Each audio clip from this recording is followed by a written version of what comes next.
Ninang. Nicole Ayala and Diego Bandido.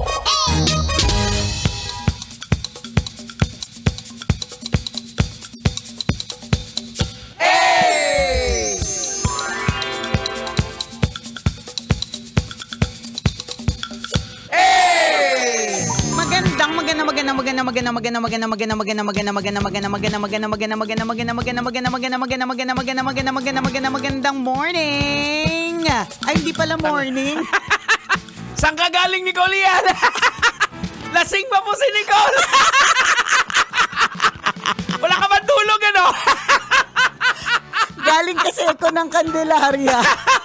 Na morning na ako. Magandang tanghali. Tinitingnan ko lang naman kung nakikinig ka, kung meron ka pang presence of mind. Ako pala yung walang presence of mind. Ay, nako, magandang tanghali. Tanghali na pala.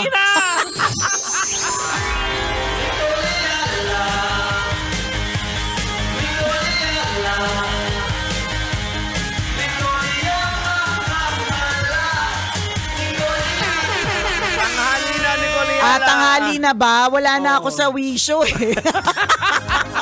Sa dami ng mga iniisip ng mga kung ano-ano mga bagay-bagay.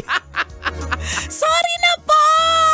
Ito na nga yung sinasabi natin eh. Hindi na natin alam kung anong araw. Kaya nga eh. Hindi, tsaka parang yung mga tao aligaga pero at the same time tamad na. Diba? Yung parang... Ito yung sinasabi mo nung nakaraan, diba? Nung Lunes na hindi mo ramdam yung rush. Ngayon ramdam ko na. Hindi mo na alam yung oras. Ramdam ko na yung rush, di ba? Ay, nako, nakaka-lurky. And speaking of rush, marami po ang nag-rush iba't ibang mga online stores o kaya sa mga actual na physical stores because alam nyo naman, today is 12/12. Oy, alam ang date. Kaya nga. Hindi alam na tanghali. Pero at least alam ang date. 12/12 today. So marami na namang mga sale, marami na namang mga promo. Yung mga iba kaya hindi pa sila nakakabili ng mga regalo. Talagang inaabangan nila itong sale na ito, yung 12/12. Tama. Tsaka yung mga dinadaanan natin, barado na. Iba na yung nagiging, ako ngayon, iba na yung nagiging ruta ko. Kasi yung normal na dinadaanan ko, as in talaga, barado na talaga siya. Imbudo na. Si Surgeon nga kahapon, mula dito, mga 1 oras na booking, walang tumatanggap. MOA lang, papunta lang MOA. Ay, totoo. So nilakad niya na lang ba? O naghintay siya ng mga 3 hours and 2 days? Nag-antay pa rin din naman siya at nakarating pa. Nag-celebrate kasi kami ng birthday ng anak ko kahapon. Happy birthday, Justin. Ayun, belated. Kita-kita ko dun sa video ng tatay mong si Diego Bandido na ayaw mo magpa-video pero video siya ng video. Ikaw din naman eh. Ganun yung mga anak natin. Yung ayaw nila magpa-video. Pero kapag gumawa sila ng sariling video, bibong-bibo. Pero pag tayo yung mag-video, ayaw nila. Pambihira. Kinahihiya tayo. Yung hiya nga din doon sa ninong niya ginawa eh. Bakit? Yung sumayaw, di ba may sumasayaw sa pag may birthday? Doon sa buffet. Sumayaw yung ninong niya. Yung hiya siya doon sa ninong niya. Di ko yung kilala. Di ko yan ninong. Sino ba yan? Bakit nakitable sa atin? So nag-celebrate kayo kahapon. Tas malapit lang. So MOA area lang. Pero grabe yung yung travel time papunta pa lang doon. Yun na nga. Hindi ka talaga pwedeng umasa na sa iisang app lang. Yun yung siguro yun. Hindi naman sa wag-aasa sa sasakyan kasi meron at meron pa rin yan. Yun nga lang talaga. Kung meron kang pupuntahan, siguraduhin mo una sa lahat na ito ay ano? Ano, Nicole? Sandali lang. Dami ko iniisip. Sabog. Sabog. Mag-a-advise yung sabog. Hindi, siguraduhin mo na mas maaga. So kung halimbawa, ikaw ay meron kang ka-meeting ng alas 7 ng gabi dyan sa lugar na yan. Na normally, alam mo namang 15 minutes lang going there. So in this case, di ba, from office natin to Mall of Asia, it's just 15 minutes away. Tama. Di ba? Pero hindi ka na pwedeng hindi ka na pwedeng magtumingin lang sa 15 minutes away. Actually, tinaray niya din yung motor, lahat. Halos wala talagang tumatanggap. Anong finally tumanggap sa kanya? Skateboard. Baka naman May po. kulig-kulig-lig. Kulig-lig. Baka naman po. Di ba lahat ng options? Natatandaan ko yan nung nag-office tayo saglit sa Makati. Tapos inabot tayo, I think inabot ng Christmas season yun. Yun, diba? Kasi October yun. Before the lockdown Before yun. the lockdown. Tapos syempre December. Talagang walang mabook na mga kotse, na mga sedan, na mga sasakyan. Kahit na yung mga Nagmotor pinipili ka mo. na, no? Nagmotor, first time. First time ko talaga. Tapos, ayos naman. Pero yung first time ko kasi dun sa motor na yun, medyo na-lurky talaga ako. Kasi favorite niya yung mga bus. Favorite niya. Buti na lang talaga, confident din talaga ako sa pagiging masamang damo ko. Kaya alam ko makakarating ako ng safe. So kumbaga parang kung dati ang option mo lang ay itong app na ito na puro sasakyan. Ngayon aalamin mo na yung iba't ibang klase ng app. This is the time to download all these apps. Mga kabisyo, yung mga delivery, tapos yung mga riding app, yung mga ganyan na lahat po para may iba't iba tayong mga options. Saka aagahan nga. At isa yan sa mga bagong reklamo, kumbaga nagbago. Dati kasi ang nirereklamo yung mga, halimbawa, yung mga taxi natin, may mga mangingilan na parang namimili, nangungontrata. So medyo nawala yan ngayon. Ang nirereklamo yung pag-cancel naman ng mga TNVS sa booking. Yung akala mo okay na, tapos biglang ika-cancel. So ngayon nagsabi ang LTO na paparusahan yung mga magka-cancel. Gumagawa ng ganon. So ibig sabihin kung mukhang hindi nararapat para sa'yo yung booking na yan, wag na munang i-accept. Hindi ko rin kasi masyadong kabisado bilang taga-sakay ako at hindi ako yung super, no? Pero ang pagkakaintindi ko dun sa mga nakakausap nating mga tsuper, kasi minsan, ang liit lang din talaga nung kunyari babayaran. Minsan lugi pa eh. Sobrang lugi. Kaya siguro, hindi din natin masisi kung medyo may pagpili talaga sila. Yun nga lang siguro, ang dapat is, magdesisyon ka na kuya kung kukunin mo o hindi. Correct. Hindi yung na-accept mo na, tapos saka ka magde-decide. Or siguro kaya nagiging ganon na Jegs is because hindi niya nakita nung una na matraffic pala. Kaya lang, nung papunta na siya, mukhang hindi kakayanin. Baka ganon. Pero meron din yung iba na dala-dalawa din yung nila, yung TNVS. Alam ba, in-accept niya na yung ganito, tapos nakita dyan sa isang app. Na mas okay yung isa. Kaya maganda yung kita. Kaya may pag-cancel. Kaya ang sinabi. Ano na po yan, mga kwento lang ng mga kaibigan, hindi naman namin po sigurado. Pero in other words, naiintindihan rin naman natin yung mga kabisyo natin, mga tsuper. So intindihan talaga tayo. Kaya nga, mag-a-adjust talaga tayo eh. So kung yung mga tsuper mag-a-adjust na mag-analyze muna nila bago nila i-accept yung booking. Para hindi, kasi pagka may nag-accept na kasi ng booking mo, parang feeling mo na-solve ang napakaraming problema eh. Ay ba, isang oras ka na, salamat, thank you Lord. Tapos biglang makita-kita mo, naghihintay ka, biglang papunta na siya sa ibang lugar, drain up ka na pala, biglang naghahanap na ng panibagong sasakyan, 'di ba? So, adjust din tayo dun sa part na yan, mga tsuper, na i-analyze na po natin agad. Wag na po nating paasahin kasi mahirap talagang umasa, 'di ba? Nakakasakit ng damdamin. Saka tama yung sinasabi ni Nicole Yala na magbaon ka talaga ng pasensya. Kasi kagaya ngayon na-experience ko na syempre traffic na, tapos merong isa akong kasabay, kung talagang wala kang pasensya, talagang bubusinahan mo ng todo-todo. Kasi pag-go na, tapos parang hindi pa siya nag-go, tapos padahan-dahan pa. So, kung wala kang pasensya, talagang bubusinahan mo na malakas. So, diba? hindi natin alam, baka naligaw, hindi niya na alam. Kasi correct. Tumitingin muna sa waist kasi natataranta siya kasi baka kapag ka nag-move forward pa siya, mas lalo siya mapapalayo. Kasi diba? yung ruta mo talaga ngayon, mag-iiba talaga. Nangyayari talaga yun na parang, dito naman ako usual na dumadaan, pero bakit dito ako bigla dinadaan? So, ibig sabihin, nagbibigay ng alternate na route. Yung mga mapa natin. So, lahat mag-a-adjust. Kasi ikaw din talaga sa oras. Correct. Huwag ka talagang umasa na yung dating 15 minutes ay 15 minutes lang. Na yung dating isang oras ay isang oras lang. Kailangan talagang mag-adjust ka extra early. At saka kinakailangan ka namang may dala na skateboard. Yan! Para just in case, di ba? Ikaw, nasa sayo naman. Pwede kang gumulong via the skateboard. Medyo mas normal yan. Kesa naman gumulong ka talaga. Para bumilis, kailangan gumulong, di ba? Ay, naku, nakakaloka.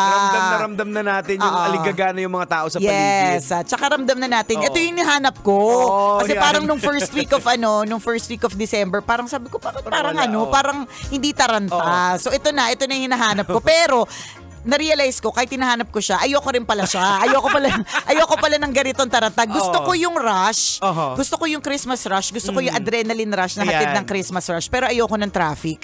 Binabalik sa akin ng Facebook yung ilan sa mga memories. Tapos meron ako doon nabasa na 2019 na parang may pumunta ako from Makati lang yata to BGC. Tapos basta pinost ko yun sa caption na grabe na talaga. Gustong-gusto ko yung Christmas pero ayaw ko talaga yung Christmas traffic. Kasi from Makati to BGC parang umabot kami ng 3 hours. Wow. Tapos meron pang mga pinaalala sa Facebook ng mga eksena ko na mula dito sa Pasay hanggang sa SM North, almost 5 hours. Aragoy. Isipin mo yun. Isipin mo na lang, Jegs, kung halimbawa, ang daming pwedeng eksena mo sa loob ng sasakyan. Kaya yun yung sinasabi natin na be extra sensitive, pasensyoso. Kasi what if, katulad kayo namin ni Diego Bandido na nag-OMAD. Ano yung OMAD? 1 meal a day.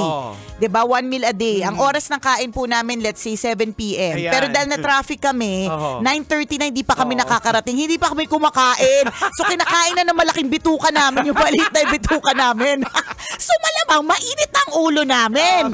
'Di ba? So may mga ganyang klase mga eksena na dapat tayo intindihin kasi irregular naman talaga ang holidays, irregular ang schedule, ganon. Actually, yung gutom kaya mong tiisin yan Yung may iihi ka. Ayan! Yan din.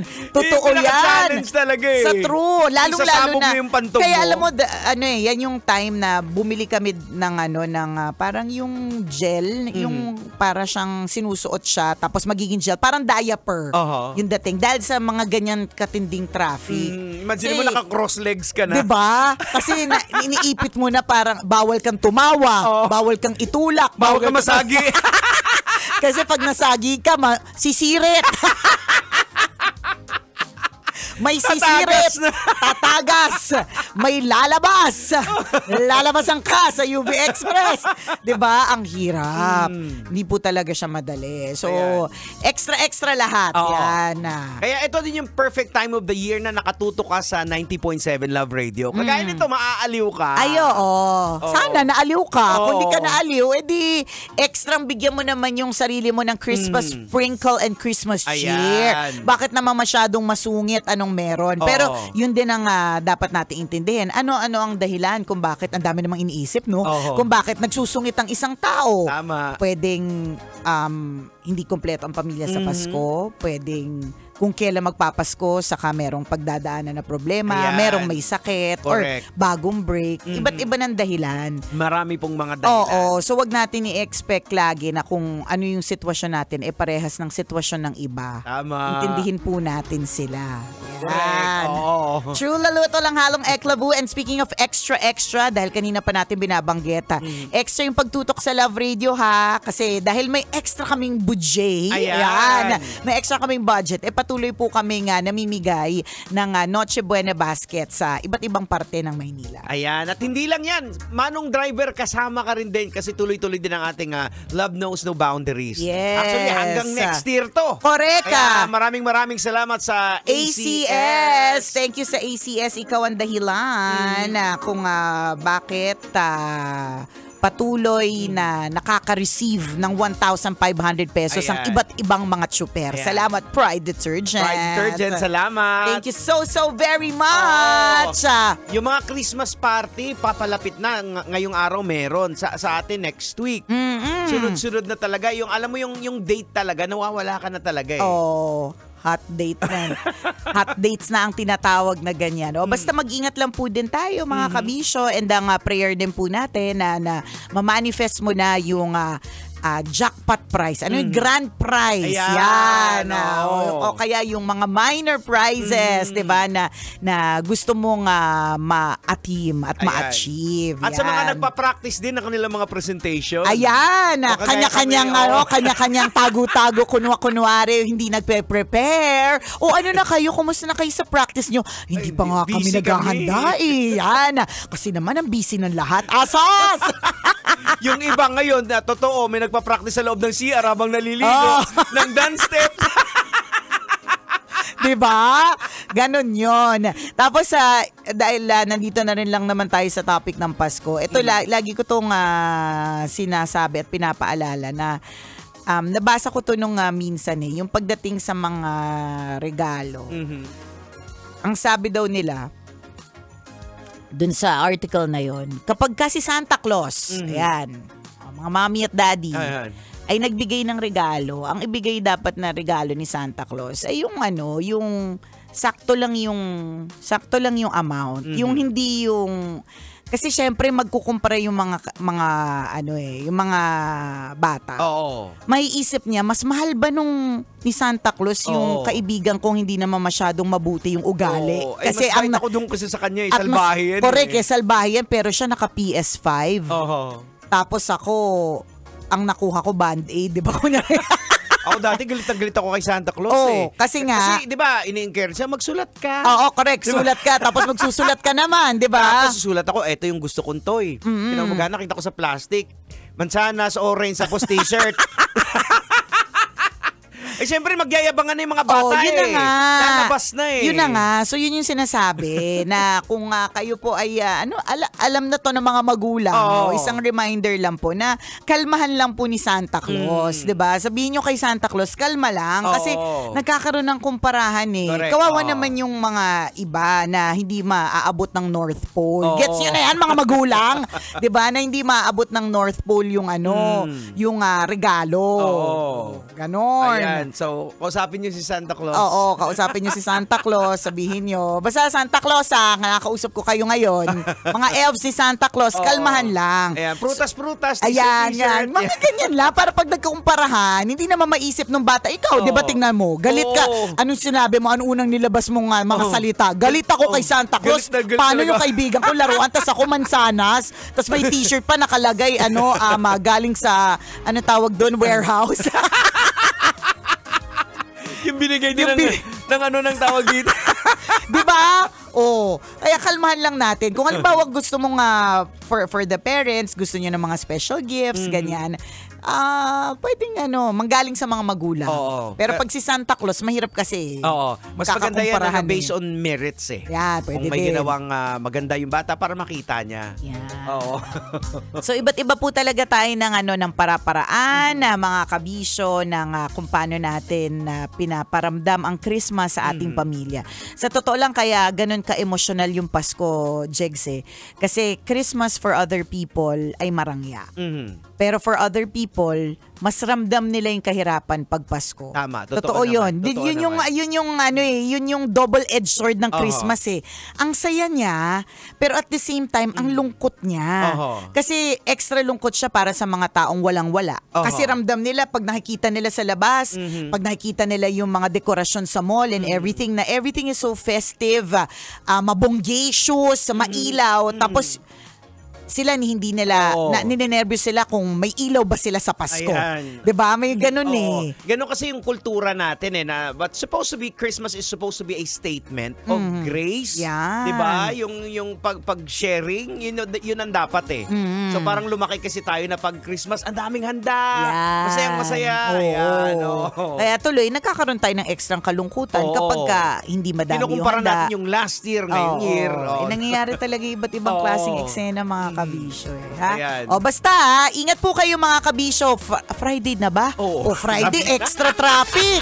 Oras natin, 12:39. Ako pong kumikinang ng ulo, Diego Bandido. At akong kumikinang ina mo, Nicole Yala. Kailangan pa bang i-memorize yan? Basic!